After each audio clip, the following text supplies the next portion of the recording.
Doar tu și eu, noaptea neștire. Te-am găsit în tăcere și totul a devenit simplu. Nu ne-am spus cuvinte mari, dar știm ce simțim. Râzi și lumea se oprește, eu doar te privesc și dacă pleci, pașii mei tot către tine merg. Nu e nevoie să explici nimic niciodată. Iubirea asta nu cere doar să fii lângă mine. Tu ești ce rămâne când toți pleacă, tu ești ce luminează în piept. Iubirea asta nu se cere, ea doar se simte clar și drept.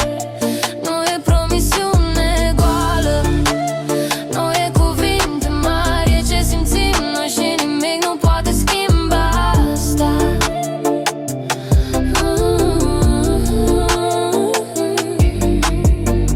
Pașii noștri dansează printre stele, fără să știm drumul, dar chiar și în tăcere.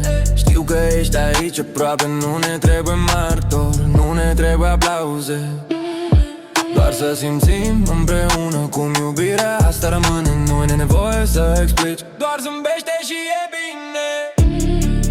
Iubirea asta nu se cere, ce simte în piept în tine.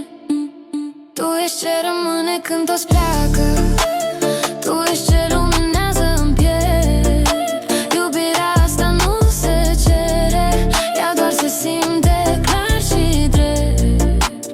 Nu e promisiune goală, nu e cuvinte mari, e ce simțim noi și nimic nu poate schimba asta.